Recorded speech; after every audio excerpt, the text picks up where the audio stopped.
சொந்த விஷயம் பேசினா சண்டையாயிருது. சொந்த விஷயம் பேசக்கூடாது. இப்போ வந்து எவ்வளோ நாளைக்கு மூடி மாதிரிப்பா? என்ன யாருக்கு லாபம்? ஒரு நாளைக்கு வேணாலும் வெளியே வரும். ஆ இப்போ வந்து ஒரு நாளைக்கு இல்லை, ஒரு நாளைக்கு வெளியே வரும். இப்போ வந்து எனக்கு அங்கே ஒரு பொண்ணு கொடுக்குறாங்கன்னு சொன்னால் வந்து கல்யாணம் பண்ணி வைப்பாங்க. பொண்ணு பார்த்து கட்டி வைனா கண்டபடி கெட்ட வார்த்தை பேசுவாங்க. நீங்களோ மனுஷனா சோறு தான் திங்கிறியா, உனக்கு எவன்டா பொண்ணு கொடுப்பான்னு. பிள்ளைய படிக்க வைக்கணும், சொத்து கொடுனா ஏன்னா நீ சம்பாரிச்சியாடா, உழைச்சி உழைச்சி சாப்பிடணும் என்ன இல்லையா, அது பாவப்பட்ட சொத்து எதுக்குடா பிள்ளையை கொடுக்குறேன்னு கேட்பாங்க. பாவப்பட்ட சொத்து தானே. பாவம் வந்து பாவப்பட்ட சொத்து தான் நம்ம வச்சிடக்கூடாது. ஆமாம், நீ எனக்கு பிரித்து கூட நான் விற்கிறேன். பாவப்பட்டா அது கேட்டால் இந்த ஜென்மத்தில் கிடைக்காது. கிடைக்காது. ஒன்று அவங்களா மனசு மாறுற வரைக்கும் நம்ம காத்துட்டு இருக்கணும். அந்த சொத்து இல்லாமல் வாழ்கிறதுக்கு வழி தேடிக்கணும். சம்பளம் கொடுக்கலன்னா நம்ம அதே சம்பளம் கொடுக்குறது வேற ஏதோ ஒரு வழி பண்ணி தானே ஆகணும். சண்டை போட்டு அடி தேடி போட்டு அது வாங்கி அது என்ன சந்தோஷம் இருக்குது, எவ்வளோ நாளைக்கு நினைக்கும். இது வந்து பாவப்பட்ட சொத்தாக இருந்தாலும் யார் சொத்து? பாவப்பட்ட சொத்தாக இருந்தாலும் பரம்பரை சொத்து. பரம்பரை சொத்து. ஆமாம், அந்த பரம்பரை சொத்து அவங்க அப்படி எப்படி சம்பாதிச்சாங்கன்னு யாருக்கு தெரியும்? அது வந்து சம்பாதிச்சவங்களுக்கு தெரியும், தெரியும், ஊருக்கே தெரியும். ஊருக்கே தெரியும். அதுல இருந்து வந்த அந்த வார்த்தையில அவனுடைய வார்த்தை வந்தது பார்த்தியா, 4 பேரா 5 பேரா அவங்களுக்கு வர்றதா ஒரு ஸ்டாண்டு பிரிச்சு விடு. அது என்ன காரணம்னு கேட்டிங்கன்னா, சொத்தை பிரித்து என் கையில் கொடுத்தோம்னா நாங்கள் கிடுக்கிடுன்னு விற்று அழிச்சு விடுவோம், தின்னு போடுவோம், எல்லாத்தையும் செலவு பண்ணிடுவோம். ஒன்று சொல்லுங்க, இதில் வந்து மண்ணை வந்து வெட்டி ஒன்றும் அடிக்க முடியாது, சரியா? அடுத்தவங்க கிட்ட அப்போ என் பூமி பணம் கொடு, முடிஞ்சா கட்டுறேன், இல்லையா விற்கும் போது விற்கும் போது பணம் அல்லது நீயே வச்சுக்கிட்டா நீ கட்ட முடியாத காலம். அப்போ ஒரு பொண்ணுக்கு நான் படிக்க வைக்கணும், அதுக்காக இந்த பணம் தேவைப்படுது. கூட பண்ணால் அவங்க கொடுக்க பெரியக்கா கொடுக்குறாங்க, கொடுக்க பெரிய இல்லையா கொடுக்குறாங்க. இல்லை ஒருத்தர் யாருக்கும் ஒருத்தர் வாங்கி படிக்க வைக்கிறாங்க அவங்க நம்ம பிள்ளைங்க. இது ஊஞ்சத்தை கொடுக்குறியா? கிடையாது, முன்னோர்கள் சொத்து. அதுலேருந்து வந்த வார்த்தை தான் கேட்குது, அதுக்கு சொல்லி கொடுத்துட்டு போவேன். அது வந்து அவங்களோட நல்ல நோக்கம் என்னன்னா, தம்பிக்கு சொத்து கொடுத்தா பொண்டாட்டி பிள்ளைங்க தூக்கிட்டு போயிடுவான், தம்பி நடு ரோட்டில் நின்றுடுவான், அவன் மாட்டிக்குவான் அப்படிங்கிற ஒரு நல்ல எண்ணம் ஒன்று இருக்கும். அப்படியே இருக்கும்.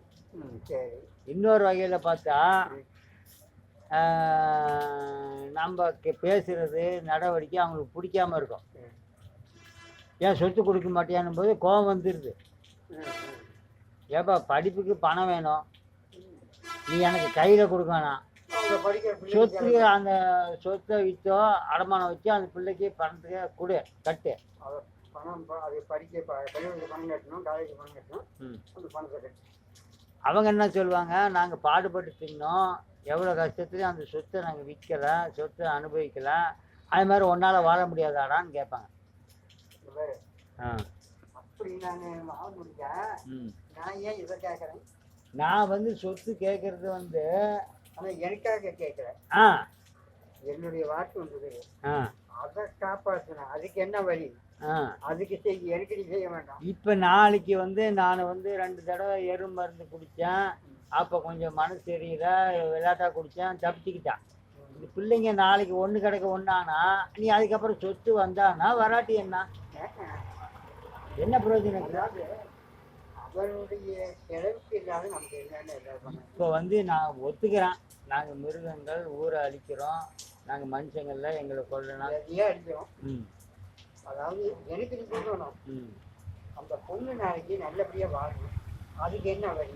அதை மட்டும் அது வந்து அவங்களுக்கு எப்போ மனசில் திருப்தி வருதோ அப்போ தான் செய்வாங்க. இப்போ நாளைக்கு பணம் கட்டணும், அதுக்கு என்ன பண்ணுறது? ஒன்று யார் அப்படி வந்து படிக்க வைக்க சொன்னா? அப்போ அவங்க வந்து படிக்க வைக்க வேண்டாமா? உன் பிள்ளை பையனை படிக்க வைக்கிறீங்க, அதே மாதிரி என்னையும் படிக்க வைக்கிறீங்க. உன் பிள்ளை இப்போ பையன் பசங்க எல்லாம் படிக்கிறதில்லை, அதே மாதிரி நான் எத்தனை பொண்ணு வச்சுருந்தேன், ஒரு என் கண்ணுக்கும் என் பிள்ளை நல்லா இருக்கக்கூடாதா? அப்போ உன் பிள்ளை தான் பையன் தான் படிக்கணுமா? அப்போ நான் என் பிள்ளை நல்லா இருக்கக்கூடாதா? எப்போ பார்த்தாலும் ஓம் பிள்ளைங்கிற ஓம் முட்டாட்டிங்கிற சொத்தை கொடுங்கிற இவ்வளோ நாள் நாங்கள் சோறு போட்டு வளர்த்தோம். எங்கள் அண்ணன் தங்கச்சிக்கு அம்மாக்கெல்லாம் நீ என்னடா செஞ்சா? என்ன செய்யணுங்கிறேன் அம்மா இருக்காங்க. நான் என்னால் செய்ய முடிஞ்சது உண்மையை பேசுவேன். ஊரெல்லாம் போய் உண்மையை சொல்லிடுவேன். எங்கள் பொண்டாட்டி பிள்ளைகிட்ட சொல்லிட்டேன். நான் இப்படி ஆளுங்க இந்த கெட்ட பழக்கம் இருக்குன்னு சொல்லிட்டேன். எல்லாமே சொல்லிட்டேன். அந்த பிள்ளை சொத்து கிடைக்கலன்னா பிள்ளை படிக்கிற எனக்கு விட்டுருன்னு அதையும் சொல்லிட்டேன். இன்னொரு மோசமானாங்க. அதையும் உணர்ந்துட்டேன். இல்லை காலேஜில் கொஞ்சம் சந்தோஷமாக இருக்குது. 12வது வரை எங்கள் கூடயும் எங்கள் வீட்டுக்காரையும் படம் சிக்கப்பட்டு உயிர் பொழைச்சி இப்போ காலேஜில் கொஞ்சம் நிம்மதியாக இருக்குது. ஆனால் அங்கே தங்கியிருக்கிற எங்கள் வீட்டுக்காரி தங்கச்சி விட்ட படம் கஷ்டப்படுது. அம்மா என்னால் வேலை செய்ய முடியலம்மா, சோறாக்க முடியலம்மான்னு அழுகுது. சரியாச்சு இன்னொன்று சொல்லுங்க. நல்லதே கிடையாது இல்லையா? இந்தியாவே வச்சுக்கிட்டு அந்த பொண்ணு நல்லபடியாக வாழணும், படித்து ஒரு நல்லபடியாக வாழணும், அது ஒரு வேலை வச்சு ஆதிபதியாகி எதுவும் போகணும். அதுக்கு உண்டானது என்ன? அதுக்கு செய்ய நீ எனக்கு செய்ய வேண்டாம். அவன் கூப்பிடு. அது அவங்க திட்டம் என்னன்னா, பிள்ளைக்கு செய்கிறேன்னு சொல்லி இவன் கொஞ்சம் வித்து திங்கலான்னு பறக்கணாங்கிறதுனால தடுக்கிறது. எங்கள் வீட்டுக்காரையும் எங்கள் அண்ணனும் அவங்க சொல்கிறது செய்கிறது நியாயமான விஷயம் தான். இவன் சொல்லலாம். இதில் அவங்களுக்கு மனசுக்கு பிடிக்கும் போது மனசுக்கு தோணும் போது தான் செய்வாங்க. நீ எத்தனை சண்டை போட்டாலும் சரி, எவ்வளோ அடிக்கடி பட்டாலும் சரி, எவ்வளோ செஞ்சினாலும் சரி, காரியம் ஆகாது.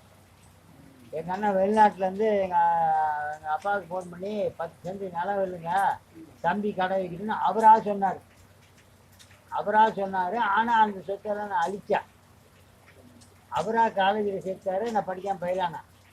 இப்போ அவராக செஞ்சார்னா நாங்கள் அனுபவிக்கலாம். இல்லை நீ இப்போ படித்தாலும் சரி படிக்காத இந்த காசை வச்சுக்கா, பிஸ்கெட் தின்னு, பிரியாணி தின்னு, என்னமோ பண்ணுன்னு. அது அவராக சொல்லணும். பழம் தானாக பழக்கணும். நான் புகை போட்டு தடி போட்டு அடித்து பழுத்தோம்னா அது பழம் நல்லா இருக்காது. வாழ்க்கையும் அப்படி தான். ஒன்று செய்யலாம், ஊரை சுற்றி நியாயம் சொல்லலாம். இப்போ நான் இது வீடியோ எடுத்து எங்கள் வீட்டுக்காரி எங்கள் அண்ணனுக்கெல்லாம் அனுப்புவேன். நம்ம சண்டை போட்டோம்னா அதில்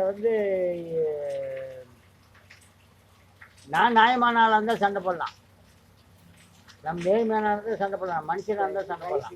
நீ கேட்டால் கொடுக்க மாட்டாங்க. நாளைக்கு அந்த சொத்துக்கு வார்த்தை உண்டான பிள்ளையே கேட்டால் கொடுப்பியா? அந்த பிள்ளைங்களுக்கு விவரம் தெரிஞ்சே இந்நேரம் என்னை விட்டு வச்சுக்குமா. இந்நேரம் எங்கள் அப்பனை கண்டபடி ஏசுது.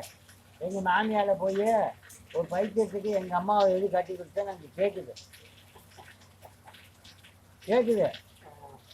இது கேட்கறதே தான் அந்த சொந்தக்காரங்க தெரிஞ்சு. அவங்க ஈவே இருக்கும் எங்கள் அப்பாவுக்கு இருந்தாலும் எங்களுக்கு கிடையாது.